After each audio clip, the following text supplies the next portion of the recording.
नमस्कार. आपल्या सर्वांना शिवजयंतीच्या हार्दिक हार्दिक शुभेच्छा.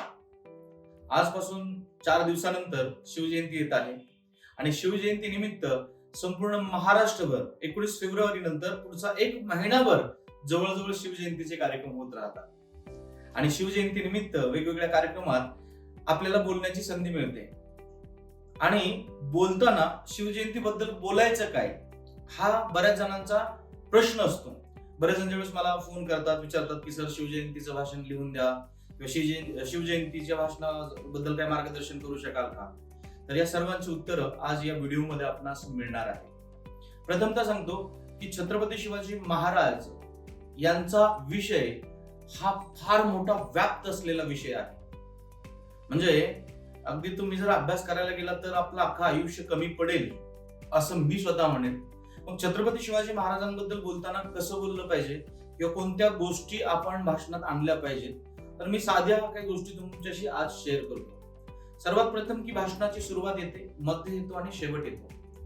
बरेच जण ज्यावेळेस छत्रपती शिवाजी महाराजांबद्दल बोलायला लागतात तेच कुठले तरी युट्यूबचे व्हिडिओज पाहतात किंवा छत्रपती शिवाजी महाराजांची गुगलवरून माहिती सर्च करतात. काही जणांकडे पुस्तकं असतात आणि छत्रपती शिवाजी महाराज यांच्याबद्दलची हिस्ट्री सांगायला लागतात.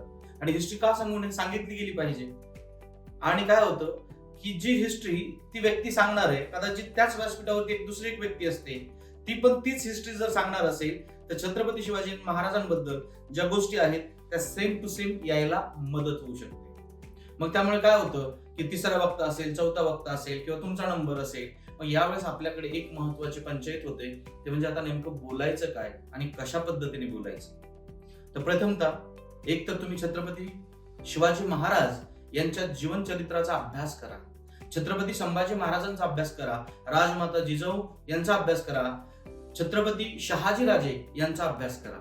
म्हणजे तुम्ही ज्यावेळेस यांची पुस्तकं वाचाल त्यावेळेस तुम्हाला फार चांगल्या पद्धतीने हिस्ट्री सुद्धा सांगता येईल. म्हणजे हिस्ट्री लोकांना आवडत नाही का?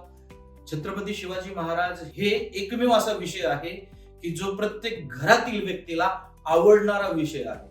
मग बोलताना काय काय करायला पाहिजे नेमकं किंवा कोणत्या गोष्टी आपण लक्षात ठेवल्या पाहिजेत याबद्दल मी आज तुमच्याशी महत्वाच्या गोष्टी शेअर करणार आहे. व्हिडिओ शेवटपर्यंत पहा आणि जर आतापर्यंत तुम्हाला व्हिडिओ आवडत असेल तर लाईक करा, सबस्क्राईब करा, म्हणजे ज्यावेळेस नवनवीन व्हिडिओज अपलोड होतील त्यावेळेस ते तुमच्यापर्यंत पोहोचतील.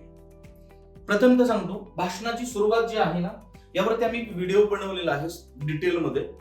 त्याची लिंक तुम्हाला दिली जाईल डिस्क्रिप्शन मध्ये आणि आय बटन वरती तुम्हाला तो व्हिडिओ दिसेल. तो भाषणाची सुरुवात कशी करावी याबद्दलचा व्हिडिओ आहे, तर तो एकदा पहा. दुसरं महत्वाचं म्हणजे की मध्यामध्ये भाषणाची सुरुवात झाली, मग काय येतो की मध्य. या मध्यामध्ये आपल्याला नेमकं काय बोलायचं असतं. मग आपण महाराजांबद्दलची हिस्ट्री सांगावी, बघा म्हणजे हिस्ट्री असते,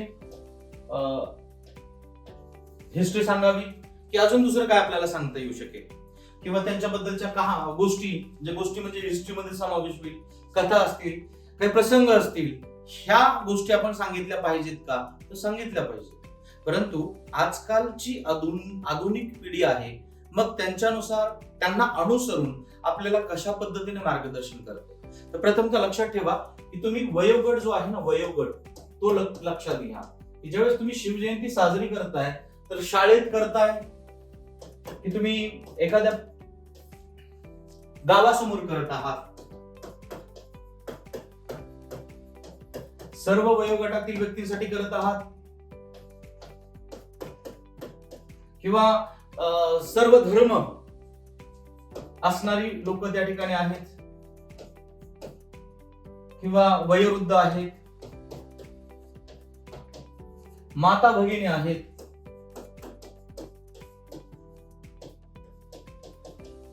म्हणजे जे असतील यांच्या बद्दलची तुम्हाला म्हणजे प्रेक्षकांबद्दल तुम्हाला माहिती असली पाहिजे. म्हणजे प्रेक्षक किंवा श्रोतावर्ग कोण ऐकायला आपल्याला येणार आहे. मग तो ज्यावेळेस ऐकायला येतो त्यावेळेस आपण जर विद्यार्थी असतील तर कदाचित छत्रपती शिवाजी महाराज यांचं बालपण त्यांच्यासाठी अतिशय प्रेरणादायी ठरू शकेल.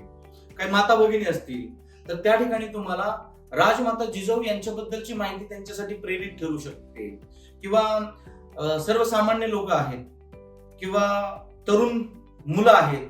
त्यावेळेस छत्रपती शिवाजी महाराजांनी ज्यावेळेस त्यांच्या तरुणपणात असताना कशा प्रकारची कामगिरी केली हे लोकांना ऐकायला फार आवडेल. त्याचबरोबर जर वयोवृद्ध लोक असतील तर शहाजी महाराज, छत्रपती शिवाजी महाराज, राजमाता जिजाऊ, संभाजीराजे यांच्याबद्दल ऐकायला आवडेल. मग आता भाषण करताना त्यांची जर आपण हिस्ट्री सांगत राहिलो तर कदाचित लोकांनी जर ऐकलेलं असेल तर तीच गोष्ट रिपीट पुन्हा पुन्हा होऊ शकेल. आणि असं नाही की छत्रपती शिवाजी महाराजांची ती गोष्ट रिपीट ऐकायलाही लोकांना आवडतच, कारण की छत्रपती शिवाजी महाराज म्हणजे आपल्या हृदयातील धगधगता राजा किंवा हृदयातील प्रसन्न व्यक्तिमत्व म्हणजे छत्रपती शिवाजी महाराज. आज घराघरात छत्रपती शिवाजी महाराजांना पूजलं जातं. आता पूजलं जातं फक्त छत्रपती शिवाजी महाराजांना. मला तरी असं वाटतं की त्यांना देव बनवायला जाऊ नका, कारण देवाने जर केलं ना तर ते सगळं देव आहेत, मग त्यांना सगळं सोपं जातं. ते एक व्यक्ती होते आणि व्यक्तीने एक एवढं जबरदस्त कार्य केलं की देवांना लाजवेल अशा प्रकारचं कार्य छत्रपती शिवाजी महाराजांनी करून दाखवलं. म्हणून तो माझा राजा शिवराजा उगाच नाही म्हटलं जात त्यांना. आता इथे काही वेळेस माझ्याकडून शब्द माझा राजा वगैरे असं बोलताना कुठे अरेतुरे जर आलं तर ते जास्त हे घेऊ नका मनावरती. जे महत्वाचा मला अर्थ सांगायचा आहे तो अर्थ तुम्ही समजावून घ्यावा एवढीच एक विनंती आहे. आता बघा की छत्रपती शिवाजी महाराजांबद्दल बोलताना भाषणाची सुरुवात ज्यावेळेस तुम्ही कराल त्यावेळेस छत्रपती शिवाजी महाराज त्यांच्याबद्दलची काही विशेषण असतील, राजमाता जिजाऊ यांच्याबद्दलची काही विशेषण असतील, संभाजीराजे किंवा जे काही थोर संत महापुरुष आहेत यांच्याबद्दलची विशेषण घेऊन व्यासपीठावर उपस्थित असलेले सर्व मान्यवर आणि इथे बसलेले बंधू आणि भगिनींनो अशा पद्धतीने आपण भाषणाची सुरुवात करू शकतो. मग आता भाषणाची सुरुवात झाल्यानंतर मध्यामध्ये बोलत असताना काही गोष्टी महत्वाच्या लक्षात ठेवा की लोकांना जे भाषण आवडतं ना तर मुद्देसूद भाषण आवडतं. मुद्देसूद जर मुद्दे असतील तुमच्या भाषणामध्ये तर ते भाषण लोकांना अतिशय प्रसन्न करतं. मग किमान 2 ते 3 मुद्द्यांच्या आधारे किंवा 3 ते 5 किंवा 5 ते 7 म्हणजे 3, 5, 7 अशा मुद्द्यांच्या आधारे तुम्ही भाषण करू शकता. आता तुमच्याकडे वेळ किती आहे त्यानुसार तुम्ही लोकांना छत्रपती शिवाजी महाराजांबद्दलच्या गोष्टी सांगून किंवा कथा सांगून किंवा काही प्रसंग सांगून आणि मग आजची जीवनपट किंवा आजच्या व्यक्तींना त्या गोष्टी कशा लागू होतात याबद्दल मार्गदर्शन तुम्ही फार चांगल्या पद्धतीने करू शकता. तर प्रथमतः मी सांगेन की तुम्ही असे कुठले तरी 3 मुद्दे निवडा जेणेकरून की तुम्हाला हे 3 मुद्दे एक्सप्लेन करता येतील आणि हे तिन्ही मुद्दे समोर बसलेल्या व्यक्तींच्या आयुष्यात कसे लागू पडतात याबद्दल तुम्हाला मार्गदर्शन करता आलं पाहिजे. मग पहिला जो मुद्दा येतो तो काय येतो माहितीये? ध्येय. छत्रपती शिवाजी महाराजांचं ध्येय म्हणजे ध्येयाबद्दल आपण बोलायला जाऊ शकतो. मग ध्येयाबद्दल बोलत असताना त्यांनी लहानपणीच कशी रायरेश्वरावरती जाऊन करंगळीचा अभिषेक करून करंगळी कापून तलवारीने कापून अभिषेक केला आणि सांगितलं हे राज्य व्हावं, हे स्वराज्य व्हावं ही श्रींची इच्छा. आणि तिथून पुढे त्यांनी काही मावळ्यांना सोबत घेतलं आणि मग एक गड कसा जिंकला हे आपल्या सगळ्यांनाच माहिती आहे. मग हे जे ध्येय आहे जर तुम्ही ध्येय सांगताना तर छत्रपती शिवाजी महाराजांच्या ध्येयाबद्दल बोला की त्यांचं ध्येय नेमकं काय होतं, त्यांना जीवनात काय करायचं होतं, कशा पद्धतीने त्यांना स्वराज्य निर्माण करायचं होतं. 400 गड किल्ले त्यांनी त्या काळात जिंकून ठेवले किंवा बांधून ठेवले काही, तर ते कशा पद्धतीने त्यांचं ध्येय होतं. किंवा ध्येयाबद्दल जर सांगायचं झालं तर तुम्हाला एक प्रसंग फार चांगला सांगता येऊ शकेल की जर तुम्ही छत्रपती शिवाजी महाराजांचा राज्याभिषेकाचा जर एखादा फोटो तुमच्याकडे असेल आणि तो जर तुम्ही बघितला तर त्यामध्ये तुम्ही बारकाईने बघा की त्या कार्यक्रमासाठी ब्रिटिश लोकही त्या ठिकाणी आलेले दिसतील. म्हणजे इंग्रजी ड्रेस कोड मध्ये काही इंग्रज सुद्धा आले होते आणि इंग्रज आल्यानंतर त्या ठिकाणी सगळा राज्याभिषेक चालू होता. बघितलं त्यावेळेस त्या इंग्रजांना प्रश्न पडला की राज्याभिषेक जो केला जातोय तर अंबारीमध्ये छत्रपती शिवाजी महाराज बसून ते म्हणजे जी प्रदर्शन आहे ते घालतात किंवा त्याच्यावरती ते बसलेले ते राजा म्हणून त्यांचा सन्मान केला तिथे. तर त्यावेळेस त्या इंग्रजांनी विचारलं की या ठिकाणी एवढे मोठे हत्ती आले कसे, कारण रायगड बघायला गेलं तर एवढा उंच आहे आणि मग एवढ्या उंचीवरती हे हत्ती गेले कसे असतील. हा प्रश्न ज्यावेळेस इंग्रजांनी काही मावळ्यांना विचारला त्यावेळेस मावळ्यांनी फार सुंदर उत्तर दिलं की राजांना माहिती होतं की आपला राज्याभिषेक इथेच होणार आहे. त्यावेळेस राजांनी लहान पिल्ले असतानाच हत्तीचं जे पिल्लू असतं ना ते असतानाच त्यांना वरती नेलं होतं आणि हळूहळू ती लहानाची मोठी झाली आणि ज्यावेळेस त्यांना राज्याभिषेक करायचा होता त्यावेळेस त्यांनी केला. म्हणजे ध्येयाच्या बाबतीत एक उदाहरण झालं. हे उदाहरण तुम्ही तिथे एक्सप्लेन करून मग तुम्ही समोरच्या लोकांना ते सांगू शकता की किमान तुम्ही तुमच्या आयुष्यात ध्येय ठेवलं पाहिजे. आणि ते ध्येय साकार कशा पद्धतीने करायला पाहिजे. जसं महाराजांनी कधी माघार घेतली नाही, ते ध्येय साकार करेपर्यंत थांबले नाहीत. हिंदवी स्वराज्याची स्थापना करणारे संपूर्ण म्हणजे महाराष्ट्रच नव्हे, भारतभर नव्हे तर जगभरात माहिती असलेला राजा म्हणजेच माझा आवडता राजा, शिवबा राजा छत्रपती शिवाजी महाराज. मग छत्रपती शिवाजी महाराजांच्या ध्येयाबद्दल बोलल्यानंतर आता हे पहिलं त्यांच्याबद्दल झालं. दुसरं मित्रप्रेम किंवा तुम्ही अजून एखादा कुठला टॉपिक तुम्हाला घ्यावासा वाटतो तर मावळे तयार करणे. म्हणजे मावळे, आता हा मी एका गुणाबद्दल बोललो, आता मावळे तयार करणे असेल किंवा जीवाला जीव देणारी माणसं तयार करणे, तर यासाठी त्यांच्याकडे कुठला गुण होता तर मी म्हणेल की संभाषण कला त्यांच्याकडे फार चांगला गुण होता. त्यांना फार चांगलं बोलता यायचं, संभाषण कला. आता बऱ्याचशा पुस्तकांमध्ये छत्रपती शिवाजी महाराजांच्या संभाषण कलेबद्दल कुठेच काय दिलेलं नाही. पण खरोखर एक विचार करा मित्रांनो, तुम्ही छत्रपती शिवाजी महाराज प्रत्येक मावळ्याला एकांतात घेऊन मार्गदर्शन तर करत नसतील ना.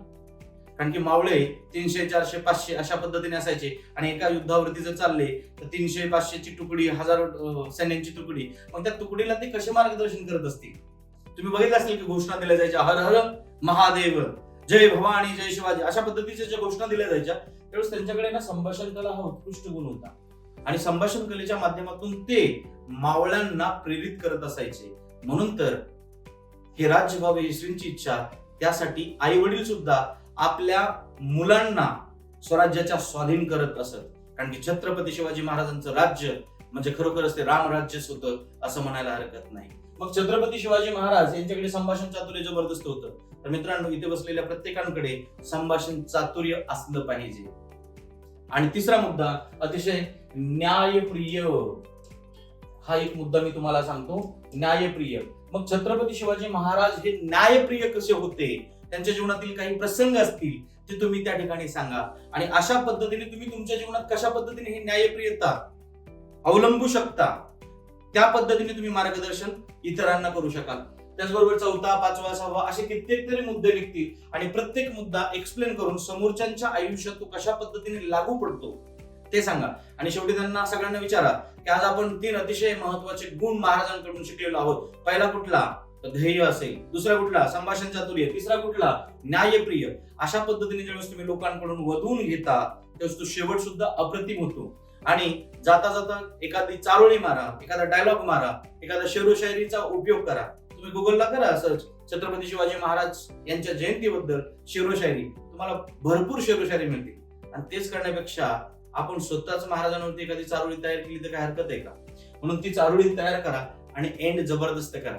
आणि पुन्हा जाता जाता एकदम छत्रपती शिवाजी महाराज की जय बोला आणि या ठिकाणी मी माझे भाषण संपवतो असे बोला. म्हणजे तुमचं जे भाषण आहे ना ते फार अप्रतिम आणि फार सुंदर होईल. मित्रांनो, अतिशय सोप्या शब्दात सांगायचं झालं तर भाषणाची सुरुवात, नंतर भाषणाच्या मध्यामध्ये या गोष्टी येतील. मध्यामध्ये काय येणार, मुद्देसूद सुरुवात झाली पाहिजे, मध्य आला पाहिजे. आणि शेवटी जे ते मुद्दे आहेत ते एकदा बघा बारकाईने आणि त्याच्याबद्दल थोडक्यात विश्लेषण करा. म्हणजे छत्रपती शिवाजी महाराज यांची जयंती याबद्दलचं अतिशय सुंदर असं भाषण तुम्हाला लोकांसमोर देता येईल. आणि आमचं निगडी पुणे या ठिकाणी आमचं ऑफिस आहे. या ठिकाणी पब्लिक स्पीकिंगचे आम्ही कोर्सेस घेतो. कितीही केलं तरी मी तुम्हाला या गोष्टी सगळ्या जरी सांगितल्या तरी ज्यावेळेस तुम्ही प्रत्यक्षात बोलत असतात त्यावेळेस आपला स्टेजचा उपयोग कसा असला पाहिजे, चेहऱ्यावरचे एक्सप्रेशन्स कसे असले पाहिजेत, बोलत असताना आपला हावभाव कसे असले पाहिजेत, अशा बऱ्याचशा गोष्टी असतात की त्या संभाषण कलेमध्ये इन्क्लूड होतात आणि आपल्याला ते माहिती नसतं. आपण बोलत राहतो, कुठून तरी बघतो, कोणत्या तरी वक्त्याला ऐकतो आणि आपण शिकत राहतो. एक गोष्ट लक्षात ठेवा, प्रोफेशनल पद्धतीने शिकणं केव्हाही उचित ठरतं आणि आम्ही प्रोफेशनल पद्धतीने वक्ता घडवतो. आणि जर बोलता नाही आलं तर 100% मनी बॅक गॅरंटी देण्याची जबाबदारी आहे. अगदी आमच्याकडे 500 रुपयांपासून 60,000 रुपयांपर्यंतचे वेगवेगळे प्रोडक्ट्स आहेत वक्ताच्या संदर्भातील, जेणेकरून की आमचा तुम्हाला लाईफ टाइम सपोर्टही मिळतो आणि जोपर्यंत तुम्ही वक्ता म्हणत नाही तोपर्यंत आम्ही तुम्हाला सोडतही नाही. तर मित्रांनो, अधिक माहितीसाठी जो स्क्रीनवरती जो नंबर दिलेला आहे त्यावरती तुम्ही आवर्जून संपर्क करा. म्हणजेच तुम्हाला जबरदस्त माहिती मिळेल. आणि जर आमच्याकडे आलात तर नक्की सांगतो की तुम्ही वक्ता बनल्याशिवाय राहणार नाही. पुन्हा एकदा आपण सर्वांना छत्रपती शिवाजी महाराज यांच्या जयंतीबद्दल हार्दिक हार्दिक शुभेच्छा. तुमचं सर्वांचं भाषण जबरदस्त हो ही ईश्वरचरणी प्रार्थना करतो आणि या ठिकाणी थांबतो. धन्यवाद.